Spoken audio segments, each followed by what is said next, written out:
Hey everybody, welcome back to the Hardcore Fab Shop. Yep, today we're working on the Jeep again. I'm basically just showed you guys what I wanted to finish up in last week's video that I wasn't able to do because our tank took forever to finally show up.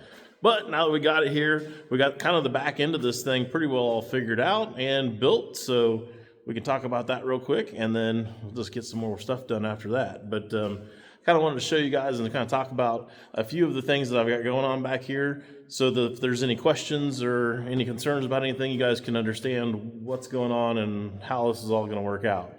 I've pretty well already got this thing all designed, either be it in my head or actually in there on the computer so that we can make all of this work. And that's kind of what you've got to do as you're building a chassis like this. We can't just willy-nilly start throwing stuff at it. We've got to actually plan accordingly. So we've got, I think, pretty well all of this figured out and planned back here. So let me show you what I'm talking about. Okay, so the biggie back here was obviously the fuel tank, and it takes up a lot of room. We did go ahead and pick up a 19-gallon tank. I'm thinking that, with that big motor up there, and if you want to have some fun, it's not going to get very good mileage. So having a bigger tank, I think, was pretty important. Plus, if you wanted to go anywhere at all, 19 gallons still really isn't all that much. But it's about all we can get back here in the back of this thing. I've got it slid almost all the way over here against the frame rail on that side. We've got it sitting on top of this frame rail back here, this cross member that's going back here. And then I think we'll be able to put a battery back here and still have enough room for an air compressor. At least that's the plan at this point. Probably air compressor over there, battery over here, and probably a top post, but I'll just sit that in there just to kind of get a visual of everything. And then the rear end is going to end up taking all of this room up through here. That Dana 60 is huge, and it's going to take up all that real estate, and we're not really going to have much room there for any link bars. I mean, there'll be room for link bars, but they won't be long ones. They'll be short ones. Now, I am wanting to connect the frame from that point down there to that point down there, and that'll make the back end of this thing super rigid. Plus, I think we're going to go ahead and put a receiver hitch in this cross member back here and build a little bumper back here and everything. A little bit of crash protection for the fuel tank so that we don't have some old Ford Pinto things going on here. And then the receiver hitch in case we want to ever pull a trailer or something like that. Never know. Or even just tying it down on the trailer. And then another thing here, I don't know if you guys noticed this. I didn't have that come all the way down here to the bottom. And that's because I want to put a little angled piece in here, bevel that corner kind of off. Once we get this thing off the table and start welding everything up, we'll do that. That'll give it to where if that corner of that happens to hang up on something, just a little bit more likely to bounce off of it and slide up something since it's so low. The front of it's not going to be a problem because it's already got a big angle on the front of it. You can see that's going to just slide right under or right over whatever we want to do. Then I did put the cross member up here. That's going to be where our top links go to for our 4-link stuff. Although it just isn't going to work out without notching that. We'll have to notch that in the center and put kind of a piece there for the front of the diff to go through that cross member.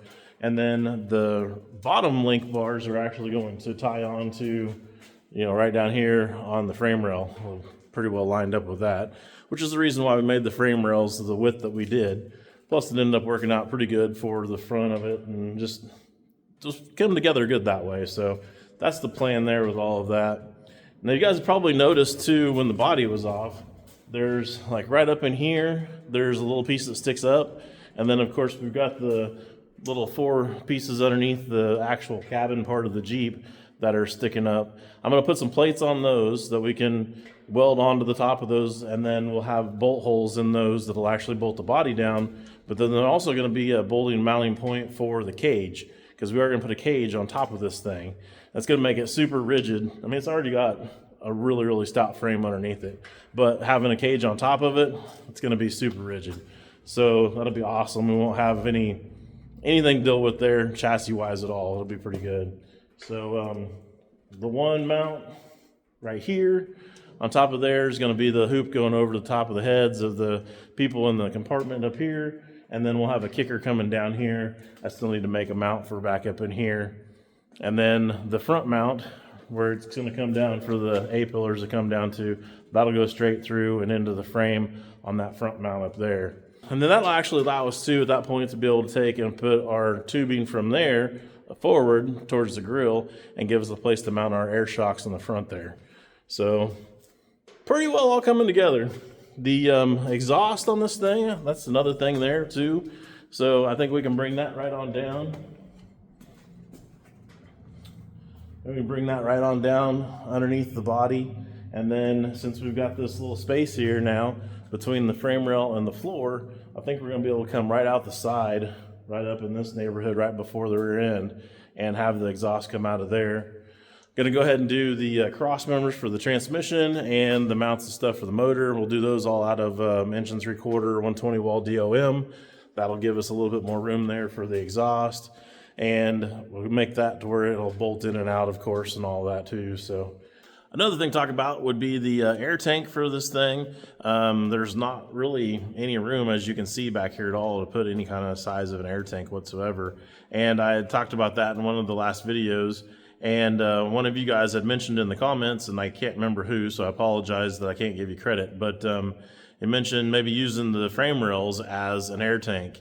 And that's actually a really good idea. I don't know why I hadn't thought of that already at this point, but I might have gotten there, but I hadn't gotten there yet, and I'm there now. So I think it's a good idea. I think we'll be able to use at least one side of this thing as an air tank, and it should be right around 3.5 gallons-ish if I figure it right. So pretty decent sized tank, really. And that ought to work out really well, because then we already have that, already here and already packaged. So we don't have to worry about that at all. Also, we've got the rear struts that we're going to put on the back, just kind of like the ones on the front.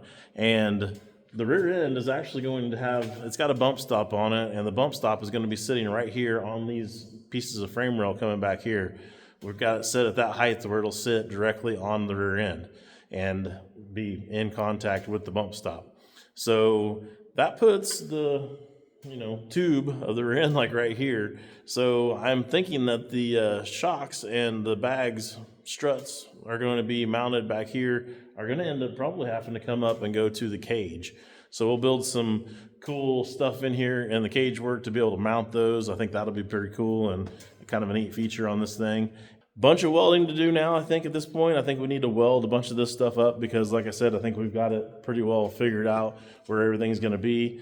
And then I need to go over to the other shop because the plasma table is still over there, and I need to do a bunch of plasma work too. So we'll see how that goes. It's, I don't know what it is right now, but a few hours ago when I got up, it was like -6 outside, or it felt like -6 or something like that. It was horrible when I left the house this morning. Super cold in here, even with the stove going. I got the fan turned off right now so you guys don't have that buzzing in the background, but we'll see how cold it is over at the other building, I guess is what I'm getting at. If it's too cold over there, because I haven't been working over there, I might not be able to do any plasma work over there today, so we'll see how that goes.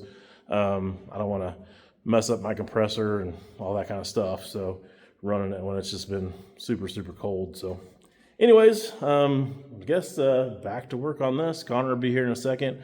We'll go ahead and pop this body back off. I think I'm going to go ahead and let him do some more welding on all this stuff, and we'll kind of get everything all locked together.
Starting to look like something. So it turned out that it was pretty cold in the shop the other day, and then we needed to get this rear end in here, and I had the compressor in the way over here, and next thing you know, we ended up just like going down, getting squirreled completely, and complete rabbit hole, and we changed everything around on the other side of the shop over here. Got rid of my little square body, or my little short bed that I had over here. Show you that.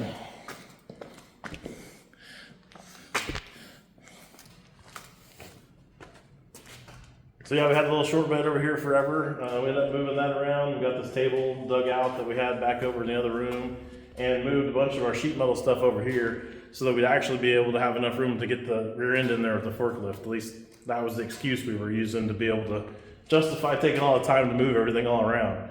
But yeah, we're gonna try to set that whole side of the shop up over there as being just the sheet metal working area. So anyways, yeah, we did all that, and we've got this thing sitting here now like this, and that's about all we're gonna be able to get done in this video. But oh, check this out. Connor's gonna be racing this thing at the Darrell Starbird show coming up here in a few weeks. So he went and found the motor. What's the motor? It's a Dennis Scott Predator engine. That's about all I know about it. Okay. It's supposed to be some kind of badass race thing, so it's got a badass clutch on it and everything too. Yep, it's like, yeah, $170, $180 clutch. So I had the old mini bike just laying around, and he went and bought a motor, and that should be pretty fun to watch here in a few weeks. So you're gonna have to get this thing together though, because the motor's just sitting on there right now. It's not actually running or anything, but he's got plenty of time to do that. Are you still gonna put slicks on it? Yeah, probably something. A little better than a knobby tire on there. Get rid of the knobby.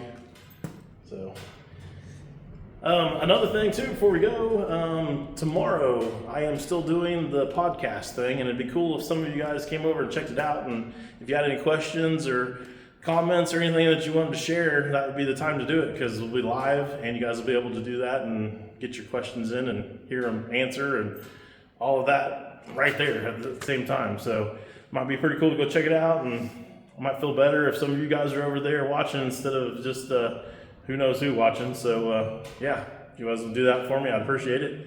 It's the Playing in Traffic podcast, and I will put you guys a link to it. I'll write it right here on the screen so you guys can see it, and I'll try to get a link to it and put it down below in the description as well. But that'll be tomorrow night, and it'll be late tomorrow night. I think it's 9 Eastern time, so that's like 8 my time, and I don't know what, like 6 or 4 or 5 Western time. I don't know, but it's like 9 Eastern time, whatever that is in your area. So there you go. What else? Anything else, Connor? I don't know of anything. He's over there hiding off camera. He doesn't want to be on screen, so Yeah. see how he is.